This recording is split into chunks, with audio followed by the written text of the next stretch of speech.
Hamas का Trump को double झटका, गाजा गदर अभी बाकी है।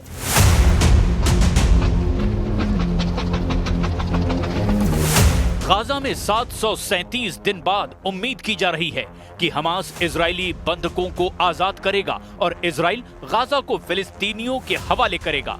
लेकिन हैरानी की बात तो यह है कि इजराइल के 20 जिंदा बंधकों की रिहाई से कुछ घंटे पहले ही हमास ने ट्रंप के गाजा प्लान पर ऐसा डबल अटैक किया है कि अमेरिका के राष्ट्रपति डोनाल्ड ट्रंप के साथ साथ प्रधानमंत्री नेतन्याहू हैरान रह गए हैं। हम आपको दिखाने जा रहे हैं कि कैसे हमास ने ट्रंप को चैलेंज करते हुए कहा है कि उनके बेतुके गाजा प्लान को हमास ठोकर मारता है। हम आपको दिखाएंगे कि कैसे भूखमरी, बीमारी और जिंदगी के लिए तड़पते हजारों फिलिस्तीनी अभी भी गाजा में तड़प रहे हैं। हैरानी की बात तो ये है कि मिस्र में गाजा शांति शिखर सम्मेलन में ना तो हमास के नेता शामिल हो रहे हैं और ना ही मिस्र ने फिलिस्तीनी प्राधिकरण के अध्यक्ष महबूब अब्बास को पीस समिट में शामिल होने की अनुमति दी है। भारत समेत 20 देशों के राष्ट्र प्रमुखों को बुलाया गया। इधर हमास ने ऐलान कर दिया है कि वो ट्रंप के शांति प्रस्ताव की शर्तों पर साइन नहीं करेगा, जबकि इजराइल ने पूरे गाजा से हमास का सफाया और हमास के हथियारों को तबाह करने का भी ऐलान कर दिया है।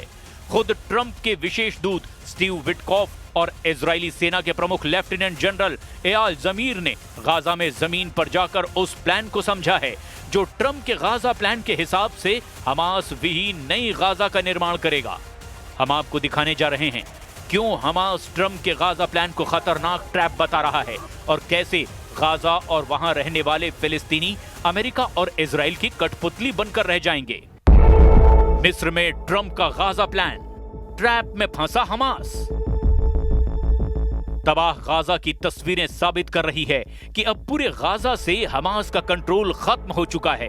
75% तबाह हो चुकी गाजा की इमारतें साबित कर रही है कि अब नया गाजा पुराने गाजा जैसा बिल्कुल भी नहीं होगा।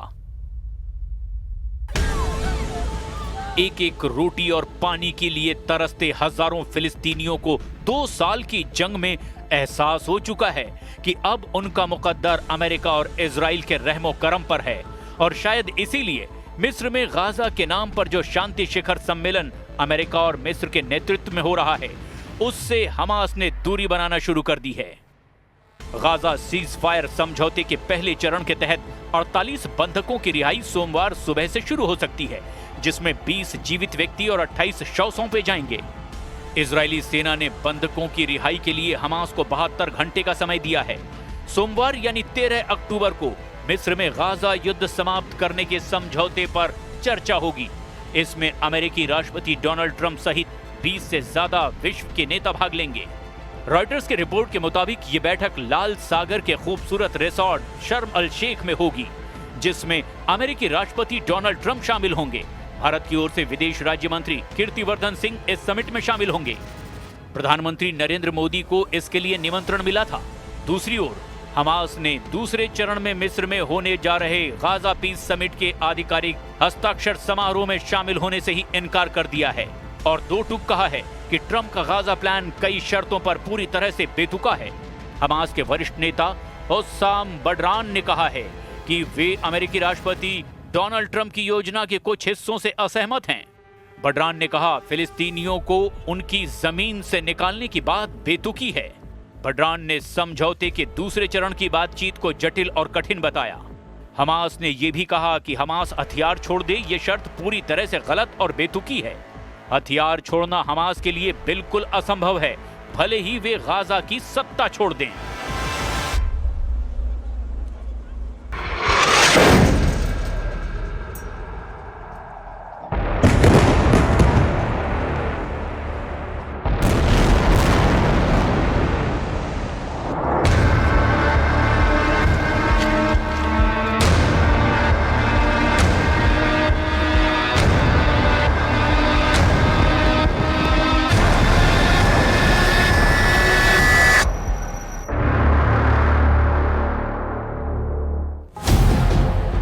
हैरानी की बात तो ये है कि फिलिस्तीनी नेतृत्व ने मिस्र के राष्ट्रपति अब्देल फतेह अल सीसी से सोमवार से सम्मेलन के लिए फिलिस्तीनी प्राधिकरण के अध्यक्ष महबूब अब्बास को आमंत्रित करने का अनुरोध किया था, लेकिन मिस्र ने फिलिस्तीनी नेताओं के इस अनुरोध को भी अस्वीकार कर दिया। यानी मिस्र में अब हमास नेताओं के साथ साथ फिलिस्तीनी नेता भी गाजा शांति शिखर सम्मेलन में शामिल नहीं हो पाएंगे।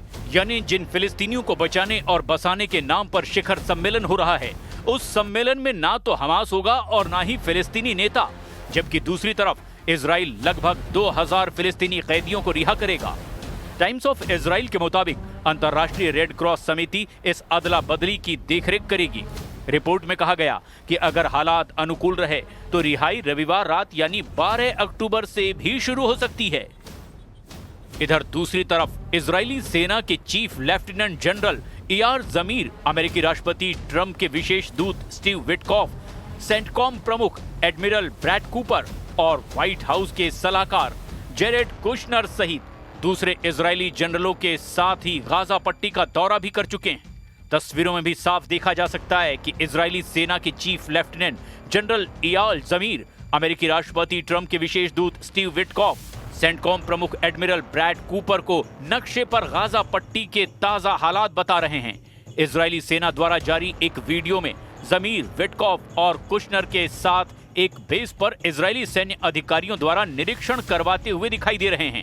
इजरायली आर्मी रेडियो ने एक सुरक्षा सूत्र के हवाले से दावा किया कि अमेरिकी राष्ट्रपति डोनाल्ड ट्रंप के मध्य पूर्व दूत स्टीव विटकॉफ 12 अक्टूबर को तड़के इजरायली सैन्य तैनाती का निरीक्षण करने के लिए गाजा गए थे।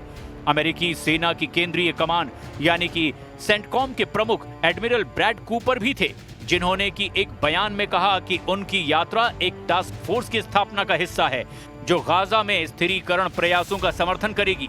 हालांकि अमेरिकी सैनिकों को इस एनक्लेव के अंदर तैनात नहीं किया जाएगा।